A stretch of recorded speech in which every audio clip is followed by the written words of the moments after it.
That was a really good clap. The synchronicity was fantastic. Hi. Hi. What's your name? I'm Ella Snyder. What's your name? I'm Lexi Lombard, and I'm the host of the At Lexi podcast. And typically I do this show alone, but occasionally I'll stumble upon someone that I feel needs to be shared. And I'm one of them? You're one of them. Also, if you're listening to this podcast, great, happy to have you here. But if you're watching this podcast, hi. Good to see you. Hi to me and me alone. To Ella, me. To us. and us together. 3 angles. Okay, we are making moves. I wanted to have a video format for guest episodes, and I tried once before. Ooh, sorry, that got too loud. I tried once before in an episode with Tyra Booker on an episode of Friendship, and it was scrappy. It was just sitting at home vlog style, but this time we're in the studio. We have 3 angles. And we're making upgrades.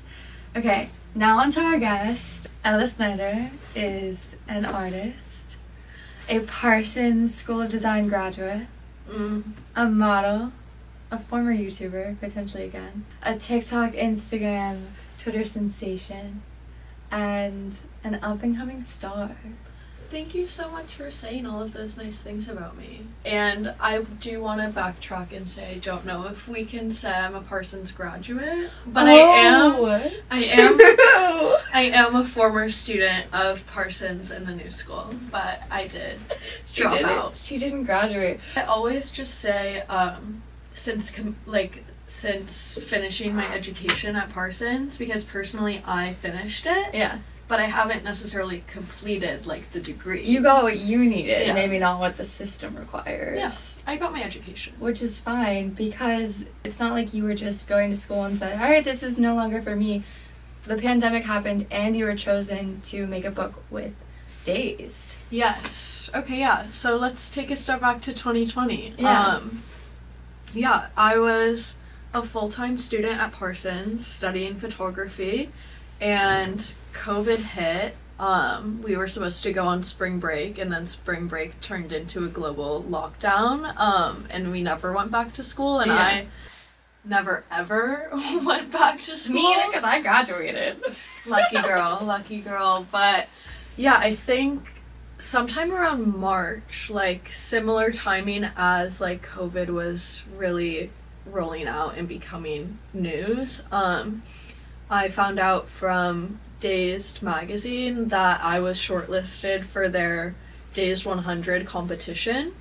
Which, can you explain to those that don't know what that competition is? Yeah, totally. So every year this publication selects 100 people that they think are actively shaping society and like being heard, speaking up, and just like doing cool things in their lives and in their community.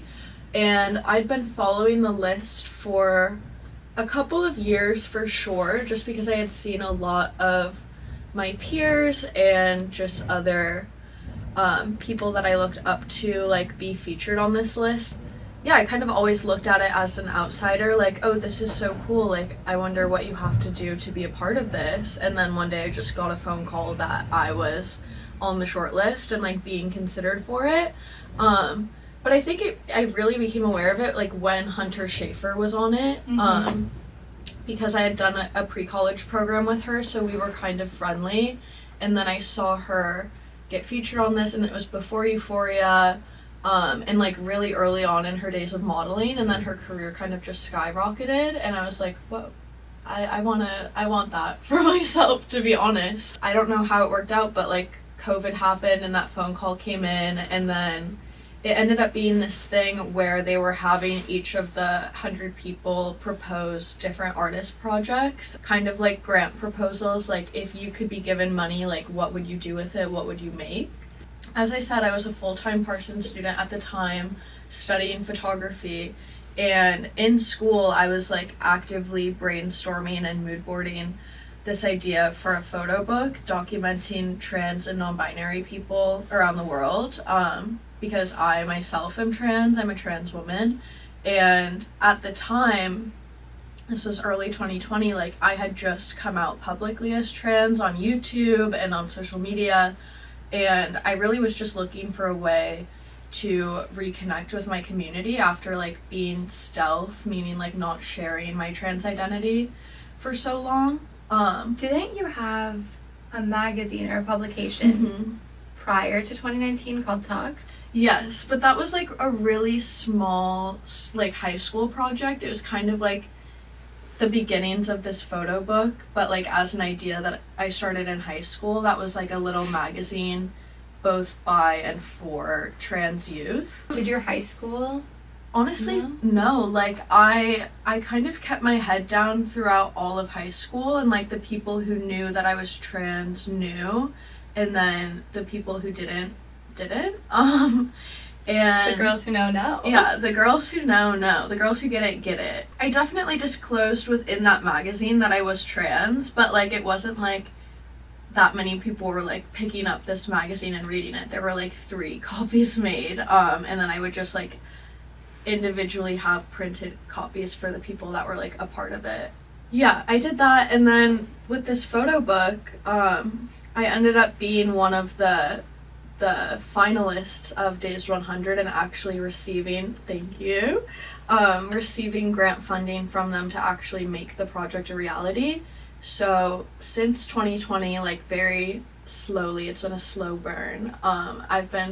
It's been a global pandemic. I mean, it's been a global pandemic. I've also, like, my modeling career really has skyrocketed also since that time in my life. Let's talk about how that took shape. Yeah, and I've been very busy and preoccupied, and like I'm still shooting for this book on the side and while I go on these adventures, but yeah, it's coming together.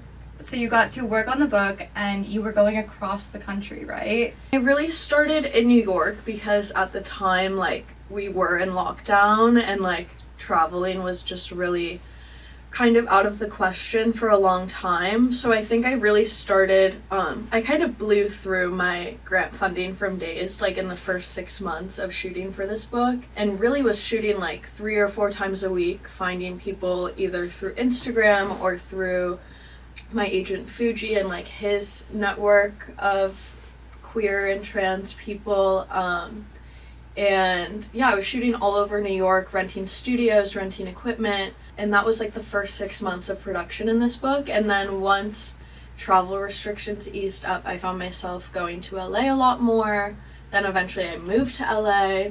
So then I was going back and forth between LA and New York for modeling stuff and for shooting for this book. And your agent, to clarify, is your modeling agent? Yes. I only have modeling agents at the moment. So while working on this book, you were also a signed model. Yes. When and how did you get into modeling? Okay. I mean, I grew up always wanting to be a model, and because I was trans and because I grew up in Boston, Massachusetts, of all places, like, I just never saw that as a, like, possibility for myself. Yeah.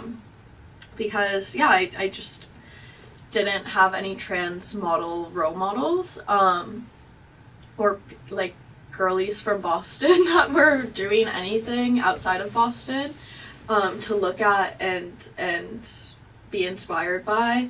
But I would say I really got into it when I was 16, and it was kind of a mix of being scouted, but also I got into it through my photography.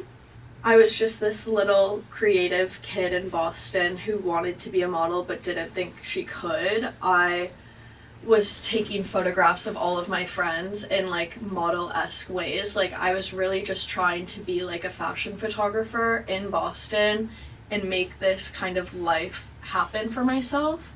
And so we have this friend Maud, but I was taking photographs of Maud like every week and some of our other friends, and eventually Maud got signed by an agency in Boston, and they saw the pictures that I took of her and they were like, who took these? Like, these are awesome. Like, we would love to meet whoever took these and maybe like have them shoot some of our other girls. And that was amazing news to me when she told me. I was like on cloud 9. I was like, oh my god, look, I'm making this happen for myself. I'm gonna be. And you're still a teenager. Yeah, I was 16. Yeah. So it was awesome, and her agent at the agency reached out to me and was like, we love your images of mod, like we'd love to meet you and talk about like future possibilities. So I go into the agency for this meeting, and I end up riding the elevator up with the woman that I'm supposed to have this meeting with. Little did I know that it was her, and she did not know that it was me. So we're having small talk in the elevator, like we end up riding up to the same floor, and she like at the top finally asks what my name is, and I'm like, oh, I'm Ella, I'm like here for my meeting with Patty. And she's like, oh, I am Patty, like I just thought you were like one of the models coming into the agency. So I was like, oh, excuse me, so you think I could be a model? So you what? think I'm skinny? Exactly that. No, it was like music to my ears, and I ended up leaving that meeting both with a modeling contract and with like potential opportunities to be photographing their models. And so cool. That's how it all started. I mean, they got me my first job. It was with Puma in Boston, and it was like a half day of shooting like very athletic. Like, wait, this is you shooting or this is you modeling? Modeling, okay. Modeling. Yeah, very athletic, like jumpy, runny poses, and it was like the coolest thing ever to me because I'd grown up, you know, watching America's Next Top Model and like had all of this insight from Tyra Banks like running through the back of my head as if she had taught it to me myself. Of course, in a way she did. She did. She totally did. Thank you, Tyra, if you're listening. But yeah, that's how it all began, and I moved to New York in 2017 after graduating high school to go to Parsons, and that year I kind of really took a break from modeling, not by choice necessarily, but just because like modeling in New York and modeling in Boston are two very, very different things. Yeah, the competition's it's much more fierce in New York. It's a lot tougher in New York. Like suddenly there's like 300% more competition, and there's just so many beautiful girls and so many jobs, but like there's just, yeah, it's harder to get them. And I moved to New York, and like honestly for the first year I had trouble even getting signed by an agency and like getting representation there, because a lot of agencies would just look at me and say I'm too short, or the agencies that were offering me contracts in New York were offering me conditional contracts, which were like, oh, if you come back in a month and you've lost like an inch on this measurement, like on your waist or on your hips, like then we'll sign you. But like I was already a small, petite, framed girl, like there wasn't any inch to lose. Yeah. So it was a really tough first year, even just trying to do it in New York. Like it felt like going from being like a medium-sized fish in a small pond to being like the smallest fish in the biggest ocean. I don't know, somehow I made it through, and I think that first year was way more about like getting settled into New York and like meeting people and making friends, than it was about like establishing a work relationship or a career in any sort. You spent the first year getting settled. Modeling wasn't coming as easily as you maybe had hoped. When did you end up finding your agency? Well, actually, up until last year, I found this agency that I was signed with up until last year, and they found me. They reached out to me on Instagram over DMs while I was on a family vacation in California, actually, and I was in the car with my parents driving the 101 maybe, like by PCH, and I got in a DM from this agency asking if they could set up a FaceTime with me. And it was the first agency, this is the summer after freshman year, to give some time context. So after this whole year of like being rejected by people or being given, you know, empty promises from these people, finally someone's reaching out to me and they want to have a FaceTime, and we do this FaceTime also in the car as I'm on vacation, I think the next day. But they offer me a contract on the spot. Like, they seem excited about me as an individual. They don't want me to change anything about myself. They're just like, no, we want you. We want Ella Snyder. Like, that's the dream. Yeah, 100%. Like, that's all I wanted to hear for the past year. And finally, like, someone was coming and saying exactly what I wanted to hear. So it's amazing. And honestly, I don't think anyone who was on that call or like worked at that agency at the time was even on my team for like more than 3 months after I signed with them, because it was just like this very small boutique agency with like no money. Like they didn't really have any models like booking jobs, and so it was really kind of just this like almost resting point for these agents, like in between jobs, in a way. I mean this with all respect to this agency. If anyone who works there is listening, I appreciate everything that they did for me. But it's not exactly time, what you anticipated. No, it wasn't what I anticipated, and like at the time, like probably my first 2 years of actually working in New York, like I never had like one consistent agent while being at this agency. You're just being passed along, thinking that you have this future of booking job after job, and instead the emails you're getting are, hey, this is actually going to be your new representation for the next. Nor did I ever actually book a job like with that team behind me. But eventually, like I said, 2 years into being at this agency, because the normal modeling contract is for 3 years. So I was 2 years in and I had 1 year left, and this guy comes to the agency, and his name is Fuji. And if you know me, you know Fuji is still my momager to this day. So we absolutely love and adore him.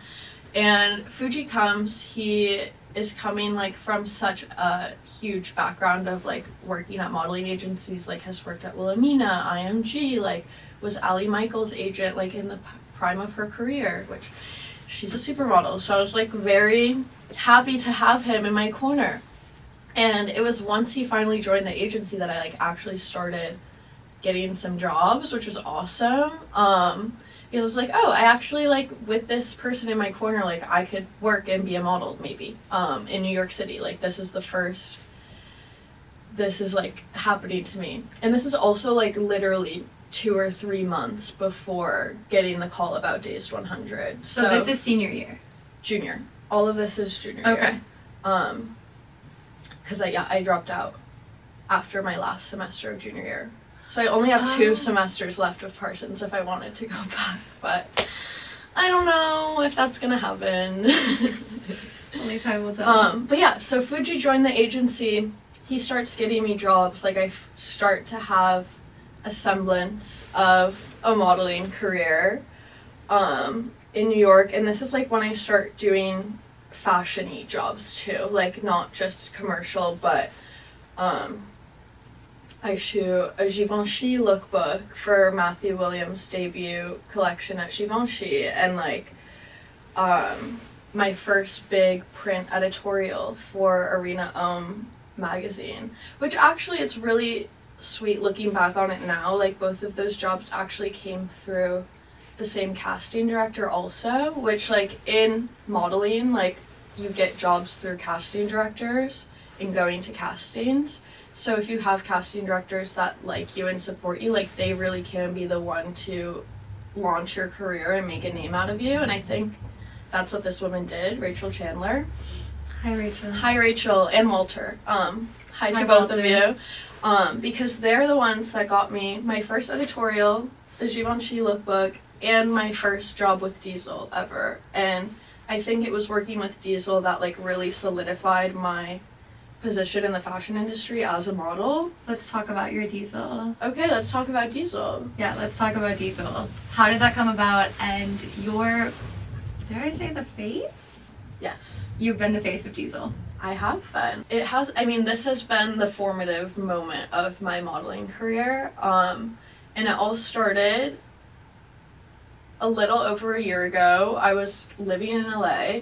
I was on set for a Pride campaign, and Rachel Chandler calls me, the same Rachel who got me my first modeling jobs, and she simply asks, how would you feel about going to Milan next month for a job? And I was like, girl, I've never worked abroad before, like I would love to go to Milan, just call up Fuji and let him know what's going on. And then like 20 minutes later, she calls again. She's like, okay, talk to Fuji. Here's the job info. It's Diesel. And it's in Milan, and these are the dates, and I'm like, oh my god, okay, like, it's always amazing, like, when you get a job for a brand that you already know of, because it's like, okay, it's big, like, you're gonna see it somewhere. And that's all I knew, basically, up until, like, the week that I went to Milan. And that week finally comes, and I get another call from her, and she's like, hey girl, how would you feel about dyeing your hair bright red? Is that something you would be open to? And I love change. Like, I love hair change, makeovers, transformations. Oh, I know. I'm like, this is my top model makeover moment. Like, if they think this is gonna, like, make me a model, like, let's freaking go. Dye my hair tomato red. Yeah, let's fire engine. Come on, baby. Yeah. So I say yes, of course. And still not knowing that this all meant that now I would be the face of the brand. But I arrive in Milan. It's my first time in Italy. It's my first time working abroad as a model, doing like international high fashion campaign, shoot, job, whatever. And I arrive at the studios, which are like these huge sound stages like right outside of central Milan. And Rachel's there, and she's the first person I see, thank God, like a familiar face. But she introduces me to Glenn Martins, who's the creative director of Diesel.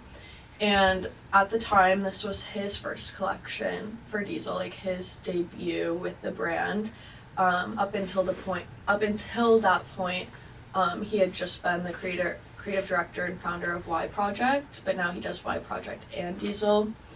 And I meet him. He is so sweet. He like gushes over me, and he says, like, this is the first time I hear of it, he's like, you are going to be the face of this brand. And I'm like, really? Like, are you serious? Are you pranking? Like, is this a joke?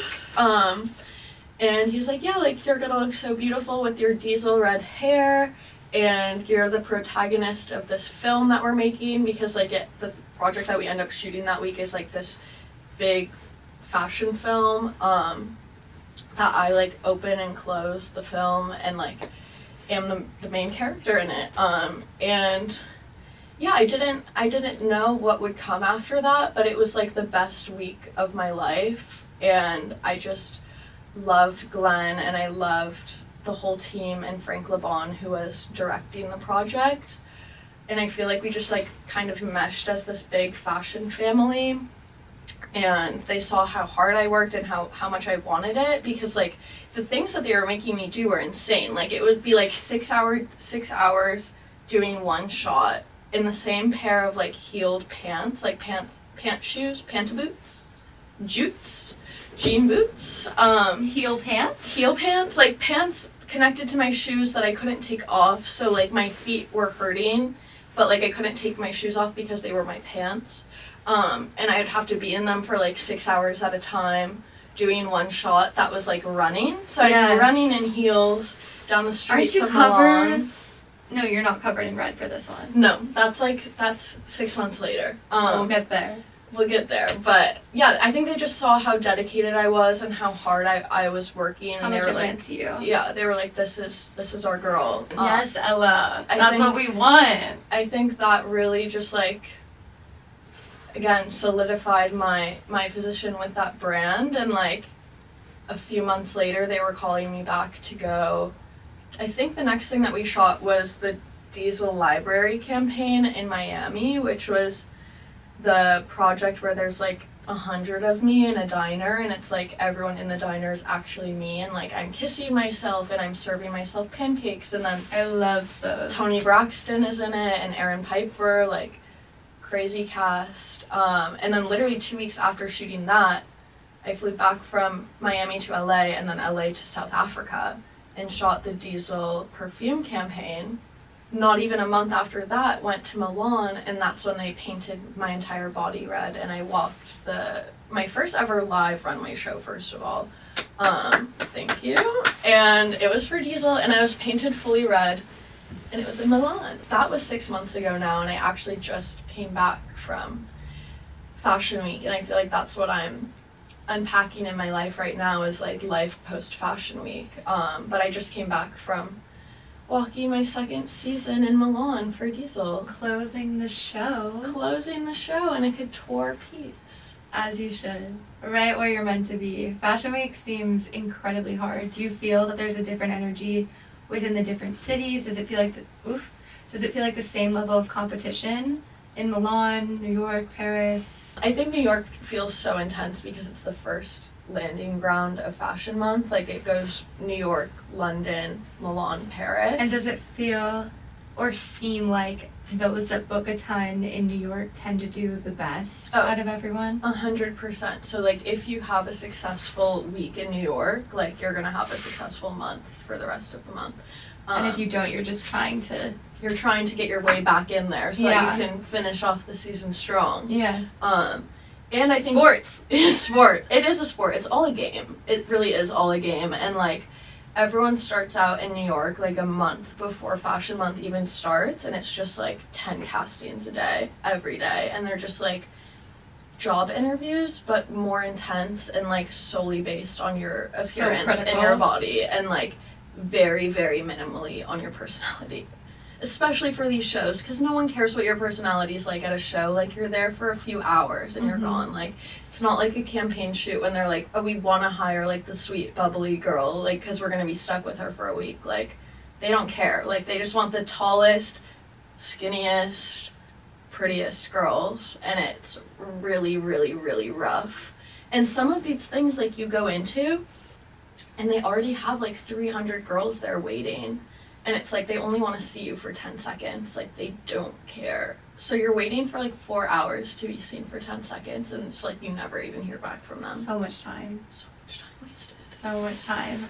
And how does it feel having such a strong schedule, growing up, being in school, going to school after high school, going to college, and then now having this career where you're either on full days or you're off completely? It's honestly crazy. It's like been such a big... There's no balance. Yeah, it's been such a big switch up. There's really not any balance or structure, I would say, to my lifestyle at this point. Because being your neighbor, I know that you'll exist one day and then next thing you know you get a call and you have to go to Paris tomorrow. Yeah. And so there's no planning. You can't plan for your next week. Yeah, I plan nothing. I live very spontaneously. I feel like I always have a bag, like, half packed and ready to go. But I don't know, it's very much like when I'm in LA, for the most part, I'm off. Like, I'm chilling, I'm relaxing, I'm restoring from all of the madness that is this career. And then when I'm gone from LA, it's like 100% on. Like, I'm on the clock, she's professional, she's getting to work on time, she's serving, she's smizing, she's on. Yeah. She's either on or she's off. She's on or she's off. Like, and it's definitely a balance. It's just like a balance that can't be planned for. Yeah, no, that would drain me mentally. Like, kudos to you. But in addition to modeling, you still very much are a photographer and you have a ton of other creative endeavors. Is there anything else that you want to do outside of modeling right now? I really think that the next chapter after modeling, or like what I'm working on transitioning to, is acting. Just because I do love being in front of a camera, and there's such a performative aspect to modeling. Like, you're stepping into this character. It makes sense. For the most part, like, usually for still images, but, you know, sometimes for moving image. Yeah, I think all of those things kind of have culminated into this idea for me that the next chapter in my life will be acting and, like, doing either live theater or, like, on-screen acting for TV or movies, hopefully. I mean, the thing that scares me about it is, like, it seems even more, like, high pressure and more competition than modeling, and, like, the thing that I appreciate about it is that it's based way more heavily in craft, and, like, craft is something that you can control and you can work on, and it's not based on, like, just your appearance, you know? Yeah, the criticism has separation from you as a person. Yeah. Just the fact that you got into modeling older probably helped with the self-esteem and development so much more, because prior, all these young girls that are modeling, Like, God, that's gonna be so tricky. Yeah, and also just building a thick skin, I think I've been able to do that versus like jumping in as like a 13-year-old, which is like what happens to a lot of these girls. Like, your mind is so formable, like it's not healthy. And then you're jet setting back and forth, and that's the skill set that you build, and then once you age out of it, you're like, okay, thank you so much for your time. And you're like, excuse me, what? Yeah, literally. This is my whole existence. No, literally, and like I think I've even started to notice it this season, like how replaceable we all are. Like, I've noticed all of my friends kind of get lookalikes put in jobs that they would have been in. Like, I was looking at the Zara website yesterday, and my friend has been like a consistent Zara person, model for them. Mm-hmm. And I'm on their site yesterday, and I see this model that looks just like them. They found a lookalike. They found a lookalike, and they replaced the model. Like, it happens all the time. And like, the girls who were having like great seasons last season, like, they're 16-year-olds in their place now.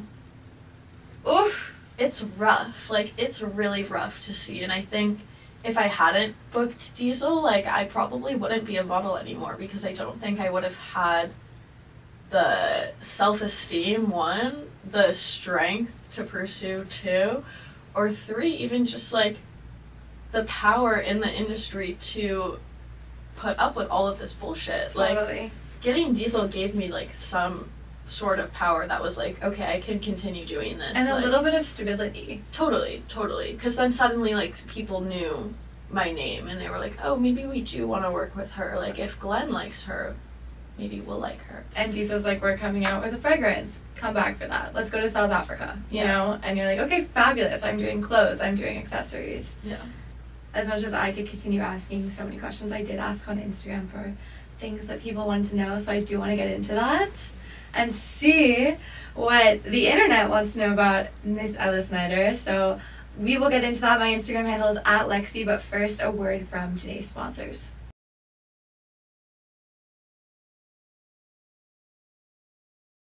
Okay, this one's from Sponge Emoji. What is it like being the hottest Diesel it girl? Oh my god, such a nice question. I love that we're starting out so positive. But I am gonna pick at it. How does it feel to be an it girl from the outside and then feeling on the inside, I am replaceable, I could go at any moment? Do you have moments where you're like, no, I am the it girl? Let me rephrase this, unless you have an answer for it. I honestly have never felt like an it girl in my whole life. Even though you I'm a are an it fangirl. No, I'm a fangirl. Like, at the core, I am still like the dorky kid from Boston who like had no friends, and like that's why she started a YouTube channel, was because she needed friends online. Like, and like just watching all the videos and like consuming and loving, like, that's me. It definitely feels really, really, really cool to open up Vogue magazine and like see yourself in it, and like definitely for like a millisecond you're like, oh shit, like I am that girl. But then like literally the next minute you get called into a casting and they're telling you that you're short, fat, and ugly, and like, but I'm a Diesel it girl. But I'm a Diesel it girl. Like, it's just crazy. Like, I never thought that a job that could be so affirming could also like tear away so yourself. Disaffirming. Yeah, like your self-confidence so much. Totally. But I love seeing you in all the Diesel stuff. Let's see. I don't know how to pronounce this username. Kato Ellsworth.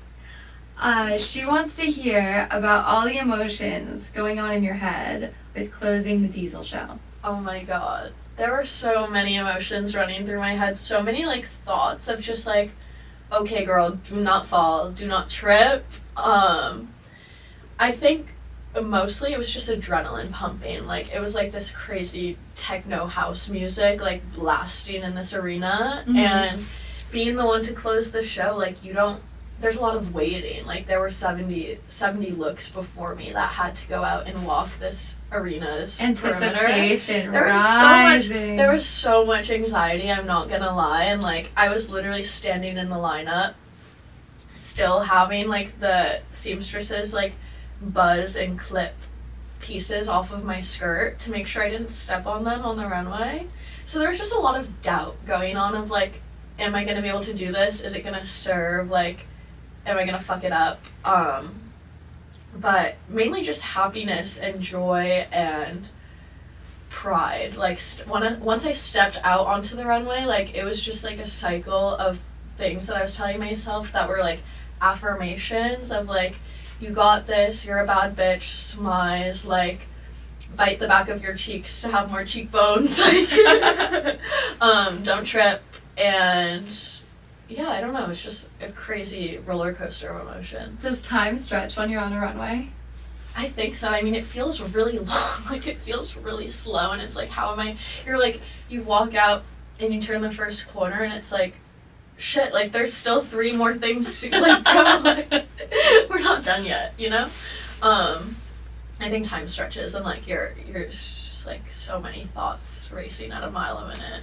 Do you ever black out when you get... I don't think I blacked out this Diesel runway because there was just so much to think about, but I'm pretty sure, like, every runway I've walked before this season has just been a blackout, and I'm like, I have to wait until after the show and, like, watch the video and be like, wait, so what did I actually do out there? How was it? Literally. How was my walk? How was my walk? I literally only saw black. Also, you got to meet Miss Julia Fox. Oh, mother. She's mother. tiny. She is. She's so small. She's petite and demure, babes. I feel like I might be a new fan. I'm definitely, like, I love her. Julia Fox curious. I, like, wish that she would adopt me and it would be me and baby Valentino and Julia.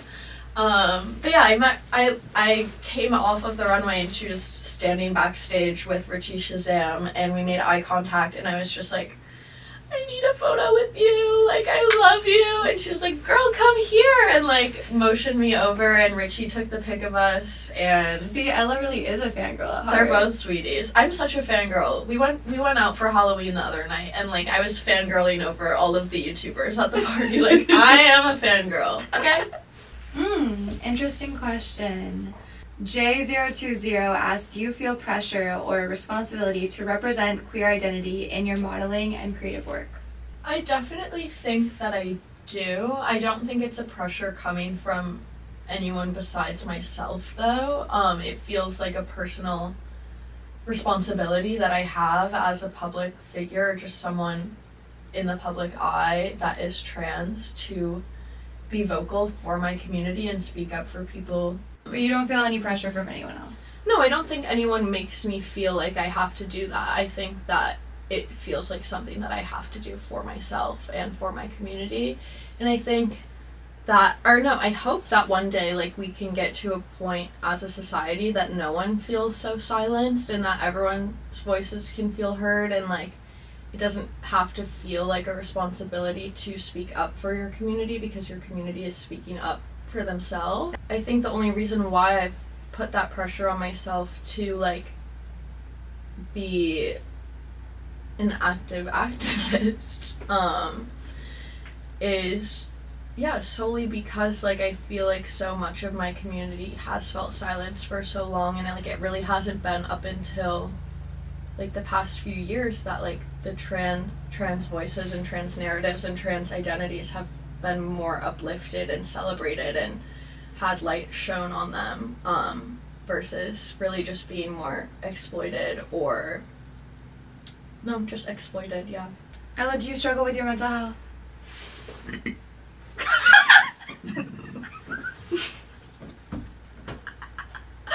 It's the way I want to leave that in. my mental health definitely manifests in physical ways, such as IBS and being flatulent. No, I mean, I'm laughing right now, but I definitely struggle with my mental health. I'm still laughing at the burp. I'm currently having the humor of a 7-year-old boy. Yeah, but I don't know, I grew up a very depressed child, and I think through years of therapy and medicating, like, I definitely manage my depression in better ways now and feel less depressed generally. Good. And then I definitely struggle with anxiety. I had a nervous breakdown last fall and, like, had to go home and live with my parents for 2 months, and, like, that's when I got on this cocktail of medications that I'm on now.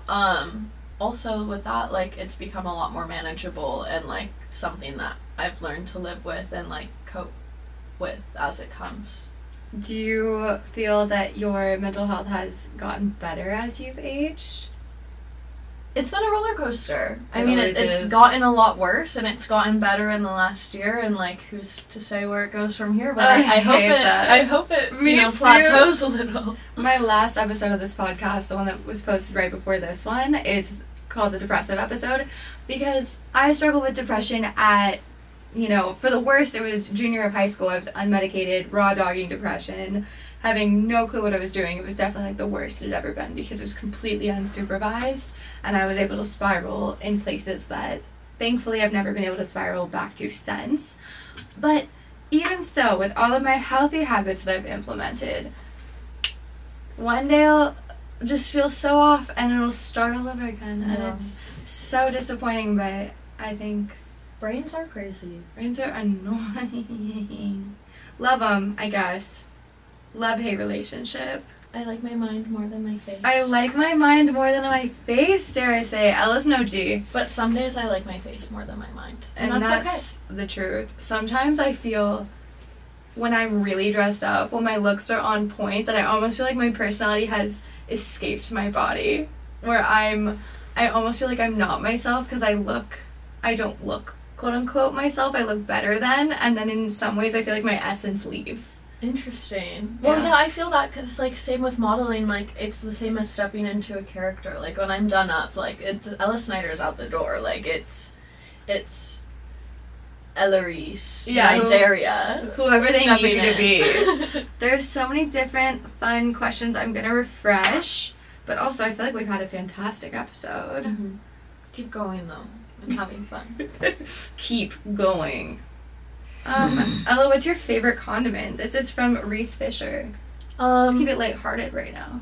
I think my favorite condiment is the McDonald's barbecue sauce. That's not the best condiment. I don't know. Well, like, buffalo sauce and blue cheese. Okay. But, like, Don't let me stop your opinions, but I just feel like McDonald's barbecue sauce you can do better. why does McDonald's have the best barbecue sauce out of any other barbecue sauces? Also, I recently ordered Jack in the Box for the first time. Their honey mustard's incredible. good to know. I had no I idea. never would have known. What are other things you like to do for fun? I love going thrifting. I think my go-to is always just hitting up friends and seeing what they're doing and joining in on that. I think, like, vintage shopping, antique shopping, thrifting, Going to the flea. going to the flea, and then, like, always upcycling, like, the things that I buy, either making them, like, more snatched or more new looking or just different. I don't think people know that about you, how crafty you are. I'm so crafty. I'm like a DIY girl, bleach and tone girl. Like, Both of our hair. I'm hashtag bleached by Ella. I did Lexi's blonde and my blonde, and Ella's been dyeing my hair all summer. I haven't been to a salon. I have Ella come up to my kitchen. You hung your TV. You mounted your own TV. I'm Bob the Builder. You Like, built your bed, my bed. my dresser. You made Tyra's Halloween costume.